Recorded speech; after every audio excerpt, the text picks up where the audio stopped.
Ako po ang kapatid na Nika B. Flores. Ano nga naman ang pinagkakaabalahan ni Ate Nika Flores? Marami po. Meron po kaming yung localization business po namin. May printing shop po kami at saka mayroon po kaming soap business po. Sa tatlong business na yan, ano yung talagang pinaka-una nyong sinimulan? Una po namin sinimulan yung sa printing shop back Since in 2012 po. yung isa naman, soap business. Opo. Apo. Paano kayo napunta dyan? Kakaisip po kung ano po pwedeng pagkakitaan, gano'n. Siyempre, hirap ng buhay. So, yung soap business po namin, recently lang po namin siya nasimulan. So, after po nitong printing shop, nakapagtrabaho po ako sa labas, nakapasok po ako sa ibang mga company. And then, nung pandemic po, nag-resign po ako doon sa pinaka-latest job ko. And nag-start po kami ng sarili naming business, which is yung localization nga po. Ayan. So, bali, ito po yung aming kusina dito sa bahay. Ayan, ikot po kayo. Literal ikot. Ayan. So, ito po yung aking mga monitor. So, ito yung aking workstation. Ayan po. Ito yung workstation po ng husband ko. Ayan. So, kung mapansin nyo, dami ko pong monitor. Mas madali po kasing magtrabaho kapag marami yung screen. So, kaya ganun po yung number of monitors na nakita niyo dun sa aking workstation. Ano yung ginagawa sa localization? Nagsa-subtitle po kami doon. Mga subtitle po yun, pinoprovide po namin. So, meron po kaming transcription, ibig sabihin yung same yung source and yung target language, English kung English, ganun po. And meron din po yung translation. So, for example, Korean to English or English to Filipino, yung mga ganun. Filipino to English, mga back translation po, ganun. Nabanggit nyo yung mga ibang language, ganyan, Korean. Marunong din kayo ng ibang language? Hindi po. Meron po kami mga, hindi tinatawag po namin partner. So, meron po kami mga partner na yun, mga native po. Native Korean, Malay, Japanese.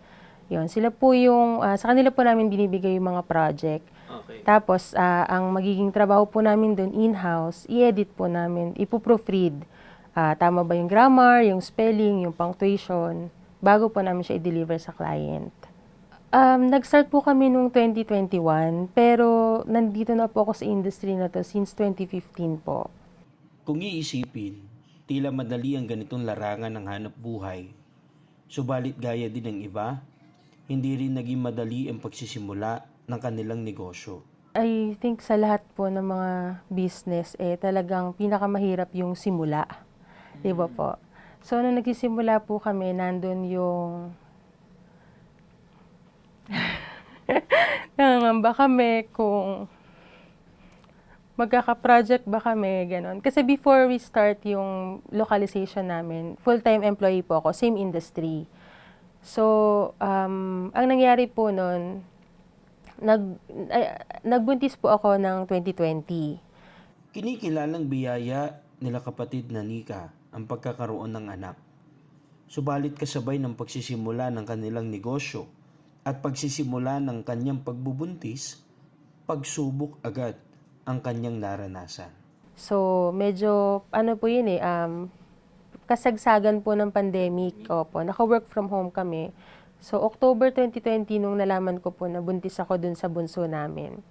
And then, tuloy pa rin po ako sa trabaho ko kasi work from home naman. Kaya lang po, dumating dun sa time na nag-i-spotting ako. So, nagpa-check up po ako. Ang advice ng OB is kailangan kong mag-bed rest. So, kahit pa nasa bahay lang po ako nagtatrabaho, kailangan kong mag-leave. Dahil Kasi advice ng talagang OB. pahinga Opo. dapat. Kasi po, stressful po talaga yung trabaho talaga. So, nagpaalam po ako nun sa boss ko, pumayag naman sila. Pero imagine po, 2 months pa lang akong buntis, kailangan ko na mag-leave. 9 months po ang pagbubuntis, di ba po? Tapos pag nanganak pa kayo, another 3 months of recovery. So, ang tagal po nung time na wala kaming wala akong sweldo. 'Di ba po? So, May 2021 po nung nanganak ako, din po yung time na nararamdaman namin yung kakapusan. So, sabi ko, kailangan umisip po kami ng paraan para masuportahan yung pamilya namin. Meron po ako mga freelance na trabaho. So, nung 2021 na yon ng May, inisa-isa ko po sila at in-inform ko sila na bubuo ako ng sarili kong team. So, para at least aware po sila na yung trabahong ibibigay nila sa akin, hindi na po ako lang yung gagawa. Kasi part din po yun nung kontrata na pinirmahan ko sa kanila eh. Bawal kong i-outsource yung trabahong ibibigay nila sa akin. Bawal ko ibigay sa third party. May mga client po ako na hindi sila pumayag kasi ang katwiran nila, ikaw yung nag-test sa amin eh. Quality mo yung kilala namin, ganon. Pero hindi naman nila ako inalis sa pool nila. And then meron din po mga client na binigyan po nila ako ng chance. Ang tanging sinabi ko sa kanila, bago ko i-deliver sa inyo yung file, i-make sure ko na ako mismo yung nag-final check. So, same quality po katulad nung binibigay ko sa inyong trabaho, kumbaga. So, binigyan po kaming chance. Hanggang ngayon, yung mga kliyente pong iyon, sila pa yung regular client talaga namin. So, lahat pong yun, syempre po sa Ama lahat ng kapurihan. Ano po yan eh. Kasama lagi sa panata namin na lagi niya kaming bigyan ng karunungan at katalinuhan. Kasi yan po yung kailangan naming magamit dun sa paghahanap buhay. Nung nagsimula po kami sa localization, dumating kami dun sa time na kailangan kong mamili kung tutuloy ko ba yung full-time na trabaho ko or ipupush namin yung business na sinimulan namin. Pero ang ano po namin noon, yun nga naging worry po talaga namin is once na i-let go ko yung full-time ko, hindi ko na siya mababalikan. Paano kung pag nilet go ko yun, biglang wala ng project dito sa business na sinimulan natin? Kasi po unpredictable eh. Nung time pong yun, ang dami naming project kasi talagang peak season. So, siguro makakasurvive kami or hindi namin mararamdaman na wala kaming ginagawa until February next year, the following year po. So, sabi namin mag-asawa, pagpanata muna natin. So, 2 weeks po kami nagpanata. Ang laman ng panata namin, Ama, bigyan mo po kami ng karunungan, pakita mo sa amin kung anong dapat namin gawin. So, ayun, pinakita po ng Ama na pwede namin ituloy yung business na sinimulan namin. Dumami po talaga yung project eh, na to the point na kailangan namin mag-expand at maghanap ng marami pang tao kasi hindi namin kaya accommodate lahat. Pero yung client namin, talagang sa amin po binibigay yung project. So parang kami, sinasabi nila sa amin, gawan nyo paraan para ma-accommodate nyo kasi sa inyo lang namin ibibigay. Sumampalataya po kami na galing po sa Ama yung senyalis na yon. So nag-resign po ako, tapos tinuloy ko nga po namin yung business. Hanggang ngayon po, awa po ng Ama, dumating yung time na, actually this year, yung simula nitong year na to, ang bigat. Kasi nang bigat po. Kasi January, nag-brainstorming kami ng team namin, nag-strat plan po kami. Kasi nagpe-prepare kami sa bugso ng mga project. Dahil last quarter po, quarter 4 last year, konti po yung project, which is very unusual po dun sa previous trend. Strat plan kami January 2023. So, syempre po expenses po yun, di ba po? Pero okay lang kasi nga po para makapagplano yung team. And then nag-hire po kami ng mga in-house staff kasi para sigurado po kami na merong gagawa ng mga project once na dumating. Ang challenge po kasi kapag mga freelance yung tao nyo, hindi nyo po mahahawakan yung oras nila kasi syempre magtatrabaho sila kung kailan nila gusto, kukuha sila ng file kung kailan nila gusto. So, kumuha po kami ng mga in-house. So, syempre, naka-fix po yun monthly nyo babayaran. kay may project silang ginawa or wala. Tapos, February na, March na, April na, wala pong project na dumarating. Pero yung binabayaran po namin, nandun lang siya. So, parang that time, ramdam na ramdam namin na parang ang bigat. Tapos, tuloy lang po. Panalangin namin, panata namin, Ama, bigyan mo kaming biyaya. Patuloy mo kaming pagpalain kung may nagawa kaming kasalanan. At ito ang way mo ng pagtuturo mo sa amin, pagtutuwid mo. Patawad po, ganyan. Tapos, basta hindi po kami nawawalan kasi ng pag-asa. Kasi ang pananampalataya po namin, kapag sinusubok po kami ng Ama, mayroon siyang aral na gustong ituro sa amin. Opo, laging ganun po. So, natutunan namin na, kasi nung mga time na sobrang dami po nang dumarating sa amin na talagang biyaya, punta kami sa ganito, bili ng ganyan, ganyan. So, parang na-realize po namin na sabi ng Ama, ingatan mo yung mga biyayang binibigay sa inyo. So, tinuruan niya po kami maging masinop. Alam niyo po, by the time na na-realize namin na yun yung gusto ituro ng Ama, ilang araw lang po biglang dumating ang mga project. Hanggang ngayon po.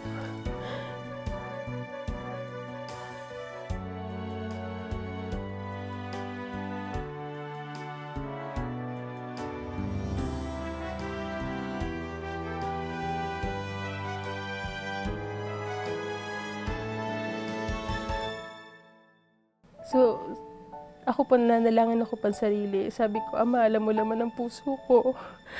So, hindi po kami nagpadala dun sa pagsubok na yon. At alam ko po na kung ano man yung mga kakulangan, mga kulang sa pamumuhay namin ngayon, sa pangangailangan namin. Sampalataya po kasi kami na ipagkakaloob yan ni Ama. So, ganun kami manindigan sa pananampalataya po namin. Yun yung laging number 1 po sa buhay namin. Kapag may mga bagay na kailangan namin pagdesisyonan, lagi po namin dinadaan sa panata. Kasi kung ano po yung isagot ng Ama, ano yung ipakita niya sa amin, yun po yung sinusunod talaga namin. So, going back po dito sa aming business, ayun po, nakatagal po, dumaan man po kami sa mga ganong pagsubok, kagipitan, hindi po siya yung sasabihin niya na nalugi or nawala na lang. Hindi po kasi mayroon nga pong nakapagsabi sa akin na baka kailangan itigil ko na. Kasi yun nga po, mahirap, daming gastos, ganun. Pero ang sa akin po kasi wala namang business na madali. And wala rin naman pong business na, kumbaga parang ani ka lang ng ani. Kailangan mong magtanim, kailangan mong mamuhunan, bago ka tumubo, bago ka mag-ani. Diba po? So ako, alam ko po na nagsisimula pa lang kami. And dito sa pagsisimula po namin, malakas po ang loob namin. Kasi po, dama naman namin, kasama namin ng Ama. Ayun po, sa kabila po ng lahat, ng mga narating namin ngayon, talagang lagi po naming iniisip na kalooban po ng Ama.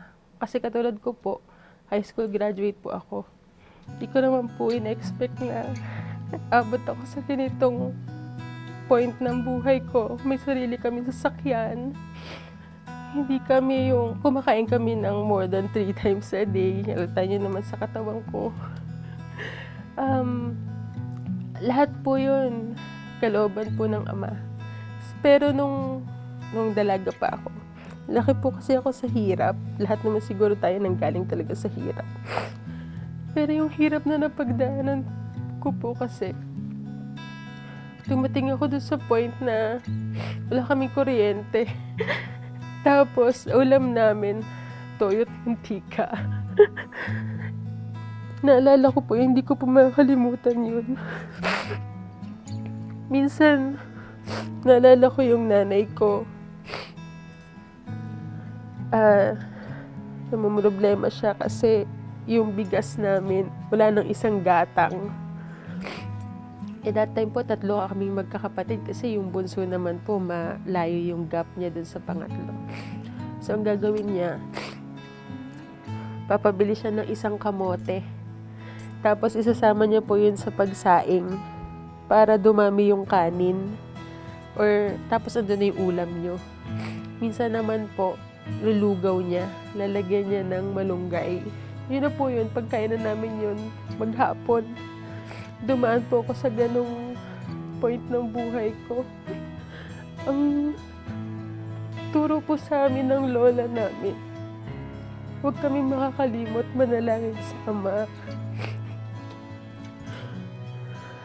Kaya yun po yung hanggang ngayon ipinagpapasalamat ko kasi lumaki po kaming mananampalataya at kanig po kami sa loob na Iglesia ni Cristo. Kasi sa hirap po ng buhay ngayon, sa totoo lang po, lahat po, ako personally, dinadaan ko talaga sa panalangin. Pero pag nagbubulay-bulay po ako, naiisip ko, paano kung wala ako sa iglesia? Paano kung wala akong karapatang manalangin sa Ama dahil hindi niya naman ako pakikinggan? Paano na lang po ako? Kaya pag nananalangin po ako, lagi ko sinasabi sa Ama, malakas yung loob ko kasi alam ko na pinakikinggan niya yung panalangin ko. Malakas yung loob ko, sagupain pa yung mga pagsubok sa buhay. Kasi alam ko pag tumawag po kami sa kanya at sinabi namin na saklolo, hindi siya magdadalawang isip, tutulungan niya po kasi tutulong siya sa atin, pwede ba? So, isa po yun sa mga bagay na ipinagpapasalamat ko. At, ayan nga po, lahat po nung mga bagay na nangyayari sa buhay ko ngayon, sa buhay namin, alam ko po, kalooban yun ng Ama.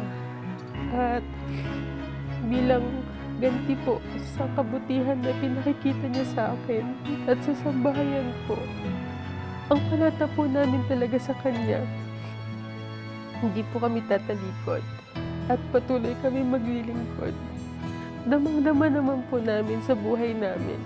Dumarating man po kami dun sa mga time na parang walang-wala po kami. Pero meron at meron pong dumarating eh. Hindi man in form of monetary, diba? Meron at meron pong dumarating talagang biyaya. Na kaya, syempre tao lang po kasi, di ba?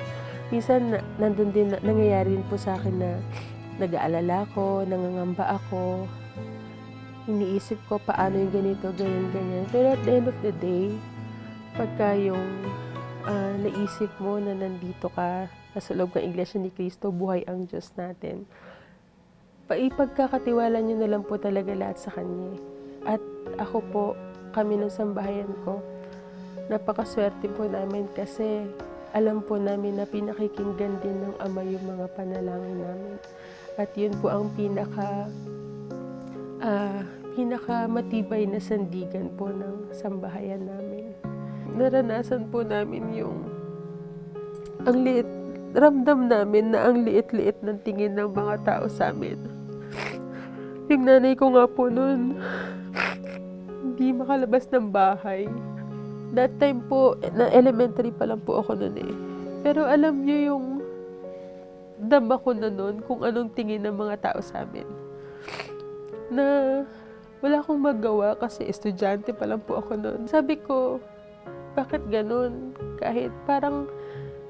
Bakit kahit anong hanap buhay yung gawin namin, ng pamilya namin, ng mga magulang ko, parang hindi kami umaahon. Narating man ng kapatid na Nika ang ganitong kalagayan ng kanyang buhay, hindi pa rin niya maiwasan na balikan kung anong kalagayan ng kanyang buhay na pinanggalingan. Ngayon po na nandito na ako sa sitwasyon na ito ng buhay ko, hindi naman po ako yung tipo na parang, or kahit ni minsan, hindi ko naman po naisip na, ano kayo ngayon? Ganto sinasabi niyo sa amin noon, eto na ako ngayon. Hindi naman po ganun. Kasi po ang